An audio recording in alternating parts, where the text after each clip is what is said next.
On May 1st, 2015, Reddit user rbradbury1920 made a strange post to the site in which he wrote about his suspicions that somebody was breaking into his apartment and leaving post-it notes in random parts of his home. The entry read, What? On the 15th of April, I found a yellow post-it note in a handwriting that wasn't mine on my desk reminding me of some errands I had to do, but told literally nobody about. While odd, I chalked it up to something I did in my sleep, thinking maybe in my half-awake state I scrawled it so it didn't appear to be my handwriting. I threw it out and thought little of it. On the 19th, I found another post-it note on the back of my desk chair in the same handwriting as the previous note, telling me to make sure I saved my documents. I was freaked out, but there were no other signs of a break-in, so I set up a webcam in my house and aimed it at my desk and used a security camera app for it to record after detecting movement. On the 28th, I woke up to find another post-it note, this one saying, Our landlord isn't letting me talk to you, but it's important we do. What the fuck? I immediately checked the webcam's folder on my computer and found nothing from the night before, but my computer's recycling bin had been emptied, which I am certain I did not do recently, indicating someone had noticed the webcam and deleted the files. They were just saved straight to my folder on my desktop called Webcam. Oh, well, that's stupid. Today, on the 1st of May, I found another post-it note, this time on the outside of my door with nothing written on it, and there also appeared to be post-its on many other doors in my apartment complex, all blank in varying colors. Do I have any legal recourse here? I have no proof except for the post-its, but those are written by my pen and on my post-it notes, so conceivably I could have faked them. Would contacting the police get me in any trouble if they can't determine an outside source for this? I just want to make sure I'm not wasting anyone's time. I mean, they can tell if you wrote it or not. I consult my landlord, those also living in the complex. The entry is already extremely odd and a bit concerning, but in a later edit, the uploader mentioned something that took his story to a whole new level of creepy. Edit: I pulled up a letter I received from my landlord back when I moved in, and the handwriting is identical. Could this count as evidence? After reading the post, most people would probably find it odd that the user's landlord could have any information about him that he didn't explicitly mention in their conversations. Based on the information in the post alone, it would be almost impossible for an ordinary person to figure out what was causing the mysterious post-it notes to appear in the uploader's apartment. The unusual nature of the entry made more than a few users think that the uploader was making the story up. So, the handwriting is identical, and the landlord wrote that the landlord doesn't want the landlord to talk to you. You're probably sleepwalking. Also, I think you're making this up because you're not providing enough detail. Are they showing up after you wake up? So they were there at night? Did you find the post-its coming home? Did you find the one behind your desk by chance, or noticeably the same day? Others jumped into the thread to give the uploader advice. Get one of the door locks that can only be unlocked from the inside. If it's the landlord and he is using his key, then he won't be able to get in, at least through the front door. But it wasn't until several hours later that another user named Kakerlak responded to the entry with a comment that took the thread in a very different direction. You seem sincere, and this doesn't appear to be the plot of a Ray Bradbury story. It's possible that your landlord— Who's that? You don't know either? Man, you guys are worthless. Your mom. Yeah, exactly. Exactly. I'm going to tell you what you guys do. You sit in here, blah, blah, blah, blah, blah, blah, and all you do, man, is say dumb shit, redeem shit, try to interrupt me. Whatever I'm doing, you would try to disrupt that. That's all you guys do. I ask a question because I need help on something. Doesn't matter. Your mom.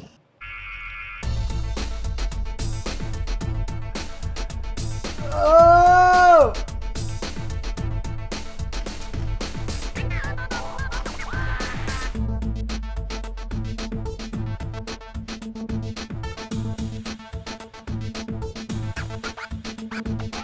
It's possible that your landlord is leaving notes inside your apartment, but they don't make any sense in the context you're describing. You guys think okay, and the redeems are now off. It's likely that you're writing the notes yourself, but you are forgetting. Do you use post-it notes as reminders in any other parts of your life or job? Yes, this might be a mental health issue. You might be experiencing some sort of dissociative disorder. Or it might be a physical problem. You mentioned that you have a very unusual narrow bedroom with no windows. Is there a chance that you are not getting enough ventilation when you sleep? Or that there is a carbon monoxide leak in the building? Thank you for the sub. A cheap CO detector, which you should have anyway, is a fast way to find out. You also have really bad headaches. You know your own medical and mental history and your other experiences. If you think these incidents might be you writing notes to yourself, there's no shame in getting someone qualified to give you an opinion. As you probably know, carbon monoxide is an odorless gas that is incredibly dangerous for humans. At low concentrations, it can cause headaches, dizziness, and confusion, but at high levels, it can easily kill you. For Kakerlak to know that the user had an unusually narrow bedroom with no windows, he would have had to go through some of R. Bradbury's older posts, which is ultimately what gave him enough information to come up with a solid hypothesis and potentially save the uploader's life. 3 years after the incident, WBUR Boston Public Radio turned the thread into a podcast episode as a part of their Endless Thread cooperative project with Reddit. In the episode, they interviewed Kakerlak, whose real name is Ken Roach, an engineer who had been through a similar experience with carbon monoxide. When asked about how he came up with his hypothesis, he replied, "There was a past post where R. Bradbury 1920 was asking in an interior design subreddit about how to fit a desk and bed into a really narrow apartment that they were moving into that didn't have any windows. That got me thinking, gosh, an apartment in Boston with no windows, of course they're hallucinating. Their landlord is not coming in and writing notes, but why are they hallucinating?" R. Bradbury replied to Kakerlak's comment just a few minutes later saying, "I have had really bad headaches, and I actually already do have a CO detector. Guess I should probably take that out of its box and plug it in." What the That the uploader incorrectly set up the webcam and assumed the files had been deleted was probably related to the confusion caused by carbon monoxide poisoning, a theory that many of the comments in the thread seem to echo. Following the original uploader's reply, several users jumped into the thread to praise Kakerlak and highlight how badly things could have turned out if he hadn't been active on the thread at that exact moment. Kakerlak just saved your life, R. Bradbury 1920, literally. Seriously, send that guy money. The probability of joining these two people, one with the problem and the other with the ability to pick out the details and propose a hypothesis, is absolutely insane. R. Bradbury 1920 could have choked on himself for years before reaching this conclusion. Talk about crowdsourcing information. In a comment that he made on another post a couple of years later, R. Bradbury provided a few more details that clarified his situation a little more. "In my case, it had to do with my bedroom not having windows. It was not technically a bedroom, but cheap apartments and rules don't get along, and my unit being directly over the parking garage. There were numerous other issues with the building that further facilitated the severity of my situation, including, as you mentioned, issues with the furnace and ventilation." Since the incident in 2015, R. Bradbury has been active on several threads, replying to people who were in similar situations to him and helping them understand the symptoms of carbon monoxide poisoning. That's insane. After Kakerlak's life-saving reply in the original post, there was one small detail that was left unresolved. Why did the landlord's handwriting match the writing on the post-it notes? Although R. Bradbury never commented on the matter himself, other Redditors in the thread came up with their own theories. Bit late to the thread, but how does that explain the fact that the notes had the landlord's handwriting? Guess I hadn't caught that. Either everything is a lie, his handwriting looks odd when he's tripping on carbon monoxide, or he was just being paranoid. That doesn't explain how the landlord's handwriting looks identical to the post-it notes. Bad handwriting while blacked out mixed with paranoia? I don't know, man, I'm not the OP. Considering the uploader initially thought the post-its were being left there by the landlord, it's highly likely that he imitated the handwriting from the letter in his confused and potentially paranoid state. That's a good movie, Memento. This is the only loose end in I the like that incident that was movie. left unresolved. But Was it one having thing a we Guy know for Pearce, I certain think? is that if Kakerlak hadn't replied to the post as quickly as he did, things could have ended tragically for R. Bradbury, and probably some of his neighbors as well. Yeah, I thought it was pretty good. At around 1 a.m. on October 4th, 2010, Reddit user Khaled the Gypsy posted a concerning entry with the title, "Does this mean the FBI is after us? Me and my friend went to the mechanic today, and we found this on his car. I'm pretty confident it's a tracking device by the FBI, but my friend's roommate thinks it's a bomb. Any thoughts?" Edit 1. I should also clarify that the FBI had an interest in my friend since his father passed away, as he was a religious leader, and they've made attempts at contacting my friend to spew racist questions. Edit 2. I should have been more clear when clarifying, but religious Muslim leader, and I'm an ENT. But it was my friend's car, and he doesn't use Reddit. My plan was to just put the device on another car or in a lake, but when you come home to two stoned people who are hearing things in the device and convinced it's a bomb, you just gotta be sure. What? Edit 3. More pictures. Edit 4. People keep repeating some posts, so I'll address the more frequently asked questions here. The device was found near the exhaust, What is an ENT? Ear, nose, and throat doctor? Oh, okay. but further in. My friend's father was a Muslim religious leader. It is not an ex-girlfriend that placed the device on his car, nor some random other employer or such. He bought the car a little under a year ago, and it wasn't there for sure then. Last edit. I'm doing another post because the story has many new developments, hopefully within a few hours. A comment that quickly rose to the top read, "It's a Guardian ST820. It's a GPS tracking unit made by the company Cobham. The product line is called Orion." The Redditor who said that the battery and magnetic unit is handmade is wrong. You've got the standard kit. It's sold like that by Cobham. Sales is restricted to Army and law enforcement. Too long didn't read, yes, FBI or police is after you. Naturally, other Redditors joined the thread with all kinds of questions and comments, especially regarding the legality of tracking someone who presumably didn't have a criminal background. It was recently ruled that if your car's in your driveway, it's in a public place and the police can put any kind of tracking device they like on it. Welcome to the free world. Damn. That's more than a little terrifying. I didn't know that. They could do that? Damn, I'm glad I got a garage. Which is why you park your cars in the garage. Would it then technically be illegal to remove it? Why is it so big? That looks like a GPS tracker from 1992. Because it was built for performance and durability and not to make roadkill envious. The large cylinder that looks like a mag light is a battery pack that'll power the thing for weeks. At one point in the discussion, the OP asked, "Are there any lawyers in this field reading this? If yes, please advise." Huh? I am. My advice is that you get your friend a lawyer fast. On October 7th, 2010, just 2 days after the original entry, the OP posted this update. Update 2, does this mean the FBI is after us? The original post here is the first part of the story. That being said, the follow-up for my friend's story is actually on Wired.com as a story there.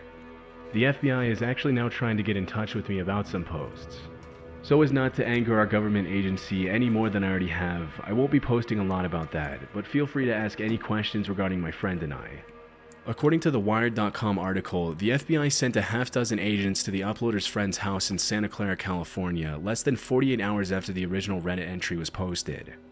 From my research, Khaled the Gypsy's friend, then 20-year-old Yasser Afifi, is the son of the late Aladdin Afifi, former president of the Muslim Community Association in California. Although Aladdin himself moved to Egypt in 2003, his son Yasser returned to California alone in 2008 while his father and brothers stayed in Egypt. Because of the government's perception of his father's work, he had been on a federal watch list for a while and was regularly taken aside at airports for secondary screening. On the day he was visited by the FBI, the agents demanded their tracking device back and made it a point to let Yasser know that they knew pretty much everything about his life, including where he and his girlfriend frequently went out to eat, that he had been laid off from his old job and hired at a new firm, and was planning a business trip to Dubai soon. After interrogating and intimidating him for a while, they brought up the fact that his friend Khaled, the original uploader in the Reddit thread, had recently made a blog post on another site that allegedly had something to do with a mall or a bomb. After an unidentified person called the FBI to let them know Yasser and his friend were threats to national security, the two friends were immediately flagged, even though it was later found out that Khaled's blog post was meant as a casual joke in an online forum. Eventually, the FBI left both of them alone, but the case caught the attention of the American Civil Liberties Union as the tracking device was installed following a recent ruling saying it's legal for law enforcement to secretly place a tracking device on a suspect's car without getting a warrant, even if the car is parked in a private driveway. As soon as the whole mess was cleared up, Yasser and Khaled's case was used to challenge the ruling on tracking devices, which is a battle that continues to this day. Wow! The two friends haven't been bothered by the FBI again. That's crazy. What the On January 21st, So that Reddit post actually had some effect. 2016, a Reddit thread titled, "To those who have accidentally killed someone, what went wrong?" was started by a user Okay. on the site. Although the entire discussion was later deleted by moderators, I was able to find the original post using a Reddit Wayback Machine. In the days following the upload, the thread received almost 7,000 upvotes and more than 10,000 comments with people confessing to all kinds of horrible crimes they had accidentally committed in the past. Holy. In any other Reddit discussion, most of the responses were obviously fake. However, a few of them were actually believable. Not sure if it was an accident, but while in college in my first apartment, I came home from work at 3 a.m. Some dude was in the hallway outside my door, and I had a bad feeling about it. I paused and went to get the mail, hoping he would leave. Nope, I came back and he was waiting at my door. I asked him what was up, and he said he was looking for John. My name is not John, and I lived alone. I asked him to move and let me in my door. Thank you for the resub. He told me to F off and get John. I slid between him and the door, opened it, and he pushed his way in. I pushed him out. He took a swing at me. I swung back, hitting him in the eye, which caused him to fall back and hit his head. Out cold, forever. Apparently, John was the guy who lived in the apartment before me. The dead guy spent 5 years in jail because of John ratting him out for drugs. Dead guy came back to get some revenge. Got dead instead. Most of the comments were similar in nature to this one, but one particular response made by a now deleted account stood out more than any of the others. This still haunts me to this day. As kids, we had a hideout in a dirt cliff/cove. This is the best approximation I can find on Google, only 3 times taller and probably 10 times as wide. There was a neighborhood kid who, in hindsight, was probably mentally handicapped in some way, but to us he was just a weird/creepy kid. This was the 80s and we weren't exactly raised PC. 3 of us were headed to our base and found creepy kid sitting on top of our guard chair. We yelled at him to get out and he said something like "make me" and started lobbing dirt clods and sticks down at us. We all ran around the side to make our way up. It gets pretty fuzzy here, but all I remember is he fell. I still remember the sound. When we got back down to check on him, he was in a very awkward position with blood coming out of his mouth. We all just freaked out and ran home, and as far as I know, no one has spoken a word of this to anyone. We didn't go back for over a month, and never said a word of it between us. Again, this was the 80s, so media wasn't like today. Chances are I got a small article in the newspaper B section. Missing mentally disabled child found dead after fall, or something like that. Most of the responses to that confession were pretty unremarkable, but one comment sparked a mystery that remains unsolved to this day. Was it Scott Kichel? He went missing in 1988 in St. Charles, Missouri, correct?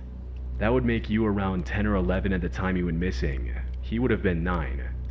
The fact that the response included such specific information on a particular case raised a red flag for many users of the platform who went to do their own research on the case.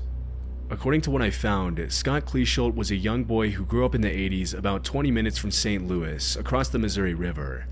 He loved playing outside in nature and spent most of his time exploring an area near his home known as the Trails, where the locals went to bike and hike and explore the vast network of underground caves and tunnels. June 8, 1988 was the day of Scott's first grade graduation. His parents had promised him that they would buy him a new pair of shoes and take him out to dinner to celebrate the occasion, and when he got back from school, he went to the trails to play while he waited for them to get ready. To make a very long story short, Scott never came back, and his disappearance was immediately reported by his family. Unfortunately, a violent storm broke out that night, followed by a series of flash floods, which complicated the search for the boy. Holy shit. Despite the leads that popped up in the case over the years, the disappearance of Scott Kichel remains a mystery to this day. In 2011, the case was featured on an episode of Nancy Grace, in which Scott's older brother gave his account of what happened on the day of his brother's disappearance. Who was the last person to see him? As far as I know, family and friends would have been my older sister Stacy before she had left for work and stuff, and she was there when he had come home and changed after school and that. So, as far as I know, it was Stacy. And what did Stacy see? He was the last time she had seen him. He was at the top of the hill, just playing, running around, being a kid like we did. You know, I know people say not to play in the streets, but that's where we played, up at the top of the street. And that's where he was. And this was a fairly urban but rural area, too. You were sort of out in the country, right, where kids just could feel free to play? Yeah, it was a neighborhood. I mean, it was a neighborhood full of 100 kids probably in the neighborhood, but, you know, right 5 minutes from our house was nothing. Farmlands and fields and dirt trails and stuff like that. How violent was that storm late afternoon, and did you think your brother had just hidden to have cover? Yeah, it was a pretty bad storm. You know, it just came and went pretty quick. You know, I don't think he necessarily hid somewhere. We just assumed that he was inside someone's house, you know, playing inside with another friend. Dude, that's crazy that the Reddit thread matches up with this so well. Started knocking on doors, on every door. What's most disturbing about the Reddit comment, however, is that almost immediately after the user posted the comment regarding the accidental potential death, the confession along with his entire account was deleted, which came off as extremely suspicious to other Redditors in the thread. According to the St. Louis Post, Scott was last seen in the 3300 block of Leverens Drive near the trails. Based on the current Google Maps Yeah, the aerial view murder of the part was a location, little the fuzzy. description of the area by the Reddit user initially doesn't seem to match up with the images, but one user on another thread mentioned that the location that is now Fox Hill Park in St. Charles had dirt trails and several steep gorges cutting through it in 1990. It's a little over a mile by foot from the last sighting of Scott Kichel. Route I-370 wasn't built then, so it was accessible by foot. Today it has been graded somewhat and has stormwater management areas, but you can still see the cliffs. Based on this account, it's not hard to see how the Reddit user's story could match up with what actually happened. Although none of this is certain, the similarities between the two accounts, coupled with the fact that the user deleted his account after being called out, made it a very real possibility that he was somehow tied to Scott Kichel's disappearance. Even though the entire thread was deleted by moderators, the user who responded to the confession and suggested the boy being described could have been Scott posted an update that same year in a different thread to make sure the post got the attention it deserved.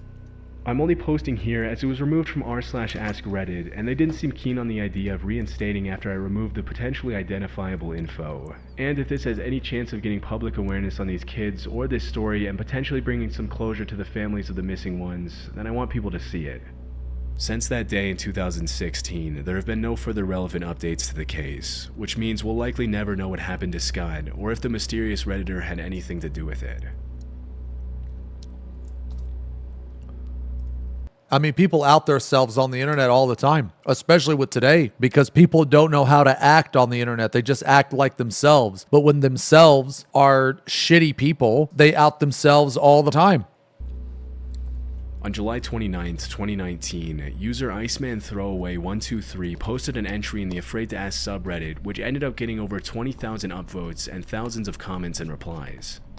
The title of the entry was, 12 mysterious and identical stores open up on my street. What could be happening? It read, I live just outside a big city in what resembles a suburban main street. Like many suburban main streets, retail business has been rough and they've all closed down. After a month of nothingness, suddenly 12, yes a dozen, identical convenience stores pop up. They look the same, they aim for the same floor plan, they sell the same products at the same prices. The names are all tiny variations of each other, like Town Name Mart or Market of Town Name, and all clearly bought their signs from the same place as the fonts, colors, size, and shapes are all identical. These stores see no business that I've ever witnessed, yet have large staff numbers and are surviving way longer than any of the former stores that closed on this street. When I enter one, they all stare at me while I shop. I don't usually get nervous, but it feels like they're staring threateningly rather than intently. Man, that's like a drug They operation. only accept cash unless you pay some $50. Most of their products are Walmart brand great value products being resold for higher prices. Most of the products are expired food products. I bought bread from one without checking because I was in a rush, and it turned out it was 2 months expired. Upon returning to show them, I found the entire shelf was expired foods. What was even grosser was the dairy cooler, which had ancient milk products. I'm so confused. I feel like I'm in an episode of The Twilight Zone. Yeah, money What's laundering. probably happening here? Update 1. Stayed late at work and didn't end up going yesterday. Sorry for the swarm of people who did remind me with one day. I'm reading through the comments to determine what to do, if anything at all. Sorry for the less than eventful update, but given how many people were saying I was gonna die, I'm just gonna point out that I'm alive and well. At first, other Redditors in the thread were understandably confused at why 12 identical and highly suspicious stores would suddenly pop up in a random suburban neighborhood in an unnamed town, and several users jumped in to ask for pictures of the location. Can you take pictures, please? Yeah, if it's a criminal organization, this probably isn't the best idea. This is actually the craziest story setup I've heard in a long time. Does every single one have the creepy employees and the expired food? All of the stores have expired food and seem to refresh every several weeks. One I found makes a noticeable effort to keep things fresh, but still has old dairy products. Does the food actually refresh, or does it just rotate through the stores? You said one store usually has fresh food. Is there a chance that they buy it from the distributor and then act like the distributor for the next store, so all 12 stores are always stocked, but they only have to buy it once? This is crazy, but it also makes so much sense. Because the OP took a while to answer in the thread, other users started coming up with theories regarding what could be happening, with most of the speculation pointing to a potential money laundering or human trafficking scheme. Yeah. One user with a now deleted account shared a similar experience by responding, 1000% money laundering. We had a pizza place on my block that was always open but never sold any products. One time, shortly after I moved here, I walked in and asked for a slice, and the guy at the counter stared at me looking confused, then walked into the back. He came back out with, I'm pretty sure, a slice of pizza from the Domino's next door that had been reheated in the microwave. He just slid it over to me and said nothing, so I had to ask for a price. Again, he looked genuinely confused and was like, $4. Apparently, everyone in the neighborhood knew what was up, so the guy didn't understand why someone was there looking for pizza. Other users had different ideas. That's it, I bet it's human trafficking. The concept being that they pop up stores where they can rotate 4 to 6 employees from the stock room to the front. With 4 to 6 employees available 24 hours, you could definitely bring in the cash to justify a small retail space in a small town, and expensive property costs. Is your small town close to a larger metropolis by chance? Yeah, it's either for drug trafficking, human trafficking, or some type of money laundering. Stay away. When the question of why whoever was behind the operation would open 12 stores instead of just 1 or 2, if it really was human trafficking or a drug operation, user AlphaPad23 replied, "My thought is that they aren't afraid of getting caught. It's likely that they have some people in their pockets." While it's definitely a possibility that the stores were being used as a front for a trafficking or laundering operation, other users had slightly different theories, including user Goose and Fish, who replied, "What county is it in? One slightly less shady possibility is some sort of tax shelter. Open a lot of business that fail and write off losses. Are the employees all the same ethnic group? Not trying to be racist, but maybe some rich family is trying to hide money in another country by buying foreign real estate. Maybe they have to make businesses appear to be legit in order to not pay taxes. This may be the best guess on here. That explains the expired food." In the hours that followed the original post, the LP remained somewhat active on the thread, vaguely answering questions I've about never the location of experienced the anything stores like and this other before. details that his fellow Redditors were curious about. In one of the comments, Iceman Throwaway 123 mentioned, "I hope this isn't giving away my location details, but the town is old. Not the town, but the people in it. It's basically a retirement community, and I often joke I'm the youngest person in the whole zip code by 30 years. Honestly, might be true. I don't have many people to talk to about it. I did have friends over a month ago who I showed. Their reactions were like mine, shock and disbelief, but we were drunk and more focused on having fun than chasing conspiracies." Eventually, because the uploader failed to post any pictures or even mention the location of the town, more and more Redditors started to assume the post was fake. Look, you made a throwaway. Why not say the city/area or at least give us some hints so we can conclude it ourselves? This sounds so bizarre that it has to be fake. There has to be some way to get authority involved if all they sell is expired goods. Dude, this reads like a creepypasta. That's because it's fake. No updates. Suspicious. No update, no pictures, no name of town. I kinda doubt any of this is real. After a few days, the LP stopped responding altogether. That was the last post, comment, or thread he So ever it was participated fake. in with that Okay. account. Whether or not this story is actually true is still up in the air. Or he Post could be remains a dead. mystery to this day.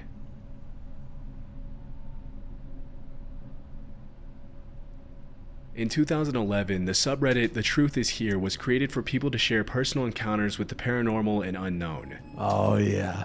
Oh yeah. Since its creation, I the love the subreddit has seen a lot paranormal. of odd and interesting posts, with And some of them aliens rightfully and being all that very stuff. disturbing. On September 9th, cryptids. 2013, a user posted the following entry from a now-deleted account. "This is not something I feel I can discuss with my family or personal friends, but I'm losing my mind here, so I feel the need to work through it with someone. As such, I'll try to give as many details as possible, but I don't want this getting back to me, and I feel a throwaway account would cost credibility. Here's what's going on. I lived in this apartment complex 4 years ago when I was 16 years old. We did not stay here long due to problems with the lease, but during that time I spent quite a few hours walking around the grounds. Now, on the east side of the complex is a bike trail that's raised up on a slope. It makes a half circle around the complex and then carries on into the rest of the city. One night, I was walking my dog Shasta along this trail. It was around 10 p.m. in May, so it was pretty dark at that point. I reached the bend in the trail where the path leaves the complex, and there was a guy standing there. White guy, maybe 35 years old. Couldn't see his eyes. He was not doing anything. Smoking, walking a dog, tying his shoe. He was doing nothing at all. He was wearing a puffy down coat and had his hands in his pockets, and he was just staring at me. I laughed a little and tried to make that awkward kind of conversation that you do when you bump into a stranger, but the guy said nothing, just kept staring. So me and the dog sidled around him and walked on. But I eventually got nervous and cut through the trees to get back to my apartment without going on the trail again.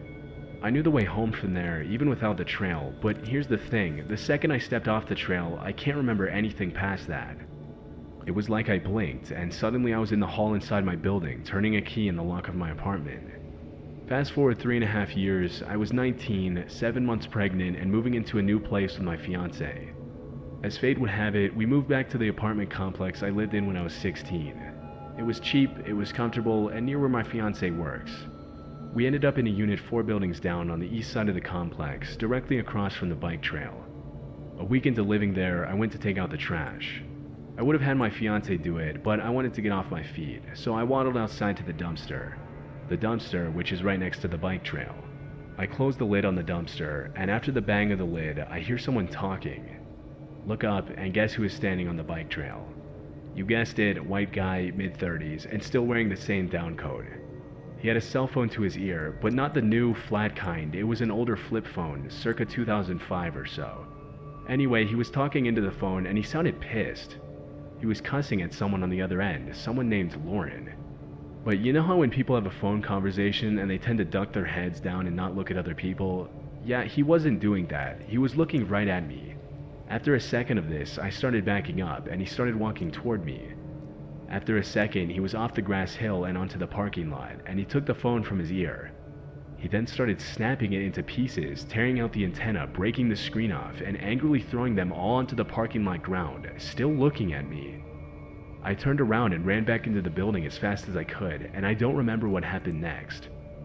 Next thing I knew, I was on a bed in the maternity ward. There was a fetal monitor strapped around me, and I had a IV in my arm.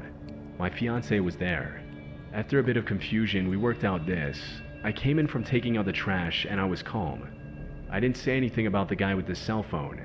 I watched an episode of Battlestar Galactica with my fiance and started throwing up a bit, which was normal for my pregnant self. But I spiked a pretty nasty fever later, so there we were at 5 a.m. in the hospital making sure I was okay. All this time, apparently, I was perfectly alert, and on the way to the hospital, I apparently talked about our plans for the upcoming Christmas. I was discharged an hour later. They said I had the flu. They gave me Tamiflu and told me to sleep it off and stay indoors. When we pulled into the apartment parking lot, I got out of the car and looked for the cell phone he dropped. It was there, but it looked like it had been run over, probably by us, and was cracked into dozens of pieces. I collected what I could, and it looks like it was a Nokia 6085. This happened in December 2012. Today is Monday, September 9th, 2013. I have not seen the man in the down coat since then, until this morning. My fiance, yep, still not married, leaves for work at 6 a.m. Not working until 1 p.m. myself, I'm usually still asleep at this point. Around 8 a.m., I got up and put a robe on because somebody was knocking on our door. Shasta was growling at the door, which was a little unusual. She will typically bark at people, but never growl. I told her to go to her kennel, and she sulked away, and I answered the door. I should have looked through the peephole first, but I didn't, and I cannot express how much I regret that. The man in the coat was on the other side. I remember seeing him, and I remember wondering, why is he still wearing that coat in this weather? But after that, I remember nothing.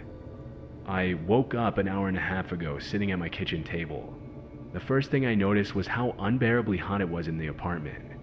I went to the thermostat and found that it had been set to 90 degrees and was blowing out hot air. I wasn't wearing my robe anymore. I was dressed for the day in my work uniform, and I'm getting ready to leave soon. My baby, now 7 months old, was in her crib. She was crying, evidently not having been fed or changed. There was pee all over her bed, as her diaper had leaked. Shasta was laying by the crib, whimpering. I fed the baby, got her changed, and checked my dog for any injuries. She wasn't hurt. I'm not hurt either, but there is blood on the floor by my doorway. I wonder if Shasta bit the man. I don't know. He's gone, and from what I can tell, nothing has been stolen from the place. What do I do now? Edit. In case it's not obvious, I seem to have lost an hour and a half in this last encounter.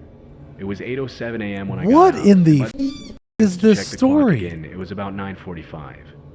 Due to the level of detail the user provided, it seems unlikely that the story was made up for attention. In fact, nobody in the thread accused her of lying at any point, which is pretty rare in online forums. Most people immediately recognize the uploader's problems as symptoms of a serious neurological issue. I'd go to the doctor. I really hope not, but what if you have a brain tumor? It could cause some vivid hallucinations. Also, losing time is typical of a seizure. It could be many things, but I hope it's really just something that has nothing to do with health. Dude, Could be the man in the white coat. Is your brain communicating that you're about to have a seizure? I'm with the others. You need to visit a neurologist. Unfortunately, since the account that made the post has been deleted, there was no way for me to find any potential updates made by the uploader. However, she didn't reply to any of the comments made on the thread she started, which means she was either able to get the help she needed, or something ended up happening to her. okay, that was a good video. That last story was weird. Yeah, I don't know about that last story. That was a good video, though. Yeah, this was good.